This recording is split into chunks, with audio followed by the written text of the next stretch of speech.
Hello students, welcome to greenfield study চ্যানেলের পক্ষ থেকে আপনাদেরকে জানাই আন্তরিক শুভেচ্ছা ও ভালোবাসা। তো আজকে আমি তোমাদের সাথে শেয়ার করব পশ্চিমবঙ্গ মধ্যশিক্ষা পর্ষদের দশম শ্রেণীর রায় ও মার্টিন প্রশ্নবিচিত্রা সল 2026। তো আজকে আমি যে পেজটি আলোচনা করব বাংলা প্রথম পর্যায়ে ক্রমিক মূল্যায়নের 11 দাগের কোশ্চেনটি, জেঙ্কিন স্কুল, কুচবিহার। তো পেজ নম্বর হলো 9।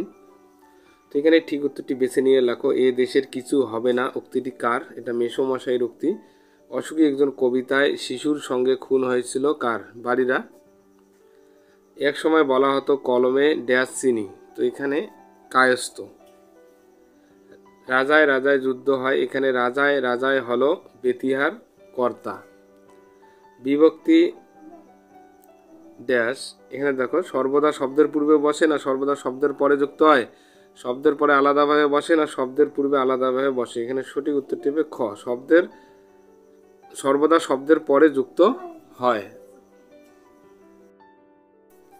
এরপরে কম বেশি 20টি শব্দের মধ্যে উত্তর লেখো। জ্ঞানচক্ষু শব্দের একটি সমর্থক শব্দ লেখো।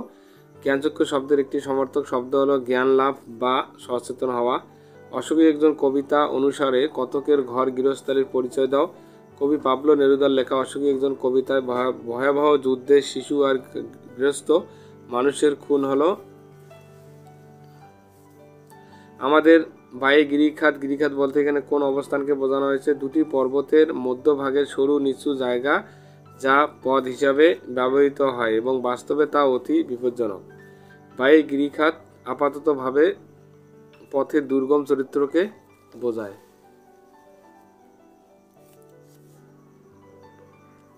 কথায় বলে লেখে তিনজনের নাম লেখো। শ্রীপান্ত রচিত হারিয়ে যাওয়া কালিকলম রচনায় ব্যবহৃত উদ্ধৃত অংশে তিনজন বলতে কালি, কলম এবং মনকে বোঝানো হয়েছে। তাহা রামায়ণে পড়িয়াছিলাম। এই রেখাঙ্কিত পটের কারক ও বিভক্তি নির্ণয় করো। তো রামায়ণে এখানে অধিকরণ কারক হবে এ বিভক্তি। এরপরে আমরা আলোচনা করব 3-এর 4-এর 5-এর 6-এর 7-এর যে কোশ্চেনগুলি আছে এগুলি আমরা পিডিএফ আকারে আলোচনা করব। তো যারা চ্যানেলটিতে নতুন আছো অবশ্যই চ্যানেলটিকে সাবস্ক্রাইব করো এবং বন্ধুদের মধ্যে শেয়ার। এরপরে আলোচনা করব 3-এর দাগের কম বেশি 60 শব্দে উত্তর দাও। গভীরভাবে সংকল্প করে তপন কি সংকল্প করে? এরূপ সংকল্পের কারণ কি? নতুন মেশোর করুণায় অপমানিত এবং দুঃখিত তপন সংকল্প করে যদি কোনোদিন গল্প ছাপতে হয় তো নিজে গিয়ে ছাপতে দেবে। তার কাঁচা হাতের গল্প ছাপা হোক আর না হোক কারোর করুণার পাত্র সে হবে না। সংকল্পের কারণ, জ্ঞানচক্ষু গল্পে নবীন লেখক তপনের অজান্তে তার লেখক মেশো তার লেখা গল্পের নাম আর তপনের পূর্ণ নাম ছাড়া সবটাই বদলে দেন। অপরিচিত তখন সে আর গল্পটা পড়তে পারে না। অপমানে লজ্জায় সেই বদল চোখে পড়ে মায়ের অনুরোধে সকলের সামনে গল্প পাঠকালে। গল্প প্রকাশ নিয়ে ইতিমধ্যেই স্বজনদের কাছ থেকেও তপনকে অনেক ঠাট্টা বিদ্রূপ সহ্য করতে হয়েছে। আর শেষে যখন সে দেখে নিজের লেখা গল্পের সব কিছু বিষণ্ণতায় বই রেখে ছাদে গিয়ে দুঃখের মাঝেও সে গভীর সংকল্প করে। এরপরে দেখো সব চূর্ণ হয়ে গেল। যে সব চূর্ণ হয়েছে তা কবিতা অবলম্বনে লেখো। উদ্ধৃতিটি পাবলো নেরুদার লেখা অসুখী একজন কবিতার অংশ। বিপ্লবের পথ আসলে যুদ্ধের পথ। এ হলো সমাজ পরিবর্তনের জন্য যুদ্ধ। তাই শোষক শক্তিও পাল্টা আঘাত করে। প্রবল লড়াইয়ে ভেঙে পড়ে কতকের সেই সুন্দর বাড়িটি। কবির সেই বাড়ির যেখানে তিনি ঝুলন্ত বিছানায় ঘুমাতেন। গোলাপি গাছ, চিমনি, প্রাচীন জলতরঙ্গ সব কিছুই যুদ্ধের তাণ্ডবে ভেঙে পড়ে চূর্ণ হয়ে যায়। এরপরে দেখো 4-এর কম বেশি 150 শব্দে উত্তর দাও। জ্ঞানচক্ষু গল্পের নামকরণের সার্থকতা আলোচনা করো। আশাপূর্ণা দেবী কুমকুম নামক গল্প সংকলনের অন্তর্গত জ্ঞানচক্ষু গল্পে তপন নামক কিশোরের জ্ঞানচক্ষু খুলে যাবার কাহিনী বিস্তৃত হয়েছে। গল্পটির নামের মধ্যে রয়েছে দারুণ এক ব্যঞ্জনা। গল্পটি বিশ্লেষণ করলে নামকরণের বিষয়টি অনুধাবন করা যেতে পারে। ছোট মাসির বিয়ে উপলক্ষে তপন নামক কিশোর মামার বাড়ি যায়। তার নতুন মেশো একজন লেখক হবার সুবাদে কোনো লেখকের সঙ্গে সাক্ষাৎ ঘটে প্রথম। একজন লেখক সম্পর্কে কাল্পনিক ধারণা বাস্তবে রূপ পায় তার। সেখানেই সে একটি গল্প লেখে যা তার নতুন মেশো ছাপাতে দেয়। কিন্তু দুর্ভাগ্যের বিষয়, ছাপার অক্ষরে তপনের নিজের গল্প আর খুঁজে পায় না। সংশোধনের নামে পুরো গল্পটাই তার মেশো বদলে দিয়েছে। এই ঘটনাকে কেন্দ্র করেই তপনের দুবার জ্ঞানচক্ষু খুলে যাওয়ার প্রসঙ্গ এনেছেন লেখিকা। একজন লেখককে প্রত্যক্ষ করে প্রথমবার তার উপলব্ধি ঘটে। আশ্চর্য, কোথাও কিছু উল্টো পাল্টা নেই, একেবারে নিছক মানুষ। অর্থাৎ লেখকরাও যে আর সবার মতো সাধারণ মানুষ, এই জ্ঞানের উদয় হয়েছিল তার। মেশো যখন পত্রিকা ছাপানোর নামে পুরোটাই সংশোধিত রূপে পাল্টে দিয়েছেন, তখন সে লেখায় তপন অনুপস্থিত। একজন কিশোরের আবেগ, উচ্ছ্বাস, প্রত্যাশা সব মুহূর্তে ভেঙে চুরমার হয়ে যায়। সবচেয়ে আনন্দের দিন তার কাছে হয়ে ওঠে তার জীবনের সবচেয়ে দুঃখের দিন। এভাবেই দুবার তপনের জ্ঞানচক্ষু খুলে গিয়ে সে জীবনের চরম সিদ্ধান্তে উপনীত হয়, যদি কখনো লেখা ছাপাতে দেয় তো তপন নিজে গিয়ে দেবে, নিজের কাঁচা লেখা ছাপা হোক বা না হোক।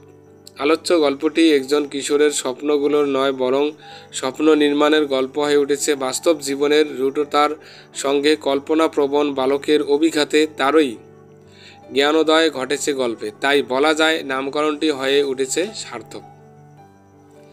আফ্রিকা কবিতায় সাম্রাজ্যবাদী নিষ্পেষণের যে চিত্রটি ফুটে উঠেছে তা বর্ণনা করো। বিশ্বকবি রবীন্দ্রনাথ ঠাকুর আফ্রিকা কবিতা সাম্রাজ্যবাদী শক্তির বিরুদ্ধে প্রতিবাদ করে মানবতার এই জয়গানের বিরুদ্ধে প্রতিবাদ গেয়েছেন।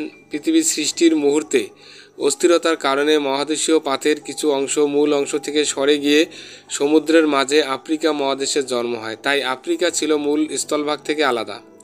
প্রাকৃতিক বৈচিত্র্য প্রচুর সম্পদে পূর্ণ আফ্রিকার স্বরূপ যখন শক্তিশালী সাম্রাজ্যবাদী দেশের কাছে প্রকাশিত হলো, তখন কোনো দেশেই আফ্রিকা দখলের লোভ সামলাতে পারেনি। তারা হিংস্র পশুর মতো আফ্রিকার উপর ঝাঁপিয়ে পড়ল। ক্ষমতাশালী পশ্চিম বিশ্বের দেশগুলির অন্য দেশ দখলের অপরিসীম লোভ এবং নাৎসি ও ফ্যাসিবাদের বীভৎসতা ভয়ানক বিশ্বযুদ্ধের সূচনা করেছে। বহুদিন শ্বেতাঙ্গদের নির্যাতন সহ্য করে আফ্রিকাও পশ্চিমী অত্যাচারের বিরুদ্ধে গর্জে উঠেছে। মানবতাবাদী কবি রবীন্দ্রনাথ ঠাকুর মনে করেছেন, বিশ্বজুড়ে এই হিংসার মধ্যে একমাত্র যুগান্তরের কবি সভ্যতার পূর্ণ বাণী শোনাতে পারেন। তার মাধ্যমেই কবি শুভবুদ্ধি জাগ্রত করার আহ্বান জানিয়েছেন। অহংকারী ইউরোপীয় সভ্যতাকে আফ্রিকার কাছে নতজানু হওয়ার শিক্ষা দিয়েছেন। আফ্রিকা যদি অত্যাচারী দেশগুলিকে ক্ষমা করতে পারে, তবেই হিংসার অবসান ঘটবে ও মানবতার জয় ঘোষিত হবে। 6-এর কম বেশি 150 শব্দের যে কোনো একটি প্রশ্ন উত্তর দাও। হঠাৎ কনির দুচোখে জল ভরে এলো। কনির দুচোখে জলে ভরে এলো কেন? এরপর কি হয়েছিল? তো কনির দুচোখে জল ভরে আসার কারণ তার প্রতিব্যঙ্গ। মতি নন্দীর কনি উপন্যাসে রবীন্দ্রনাথ সরোবরের 1 মাইল সাঁতার প্রতিযোগিতায় কনি সবার শেষে নির্দিষ্ট সীমায় পৌঁছায়। এই জন্য পরের বছরের কম্পিটিশনে প্রথম প্রাইজ পেতে যদি আর একটু দেরিতে পৌঁছতো, এরকম টিপ্পনিও তাকে হজম করতে হয়। বোনের জন্য এতক্ষণ ধরে চিৎকার করতে থাকা কমলও এ কারণে অপমানিত বোধ করে। ক্ষিতীশের সাঁতার শেখানোর প্রস্তাব। এই সময়ে ক্ষিতীশ কনিকে দ্বিতীয়বারের জন্য সাঁতার শেখার প্রস্তাব দেন। সাঁতার শিখলেই যে সাফল্য সম্ভব ক্ষিতীশ সেটা বুঝিয়ে দেন। এবার ক্ষিতীশের কথায় অপমানটাই কনির চোখের জল হয়ে বেরিয়ে আসে। পরবর্তী ঘটনা, ক্ষিতীশ জেনে নেন যে নীল শার্ট পরা লোকটি এতক্ষণে কনির জন্য চিৎকার করেছিল সে কনির দাদা কমল। ক্ষিতীশ কমলের কাছে প্রস্তাব দেন যে তিনি কনিকে সাঁতার শেখাতে চান। কমল সাঁতারের প্রতি তার ভালোবাসার কথা ক্ষিতীশকে জানালেও অভাবের কারণে কনিকে সাঁতার শেখানোর সামর্থ্য যে তার নেই সে কথাও স্পষ্ট করে দেয়।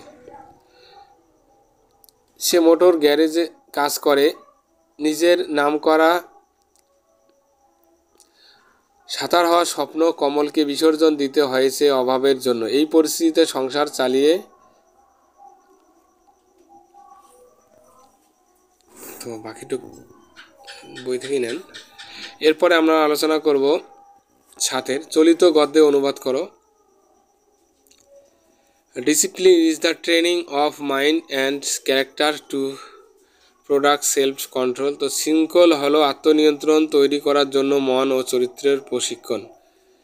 হ্যাবিটস অফ অবিডিয়েন্স ইটিসি, আনুগত্যের অভ্যাস ইত্যাদি। It is necessary in every spare of life, জীবনের প্রতিটি ক্ষেত্রে এটি প্রয়োজনীয়। It is the primary importance in an educational institution. এটি একটি শিক্ষা প্রতিষ্ঠানে প্রাথমিক গুরুত্ব। তো আমরা চলিত গদ্যে বঙ্গানুবাদটি অনুবাদ করলাম। এইরকম আরো ইন্টারেস্টিং ভিডিও পেতে সাবস্ক্রাইব করে রাখুন আমাদের চ্যানেলটিকে। দেখা হচ্ছে পরের ভিডিওতে।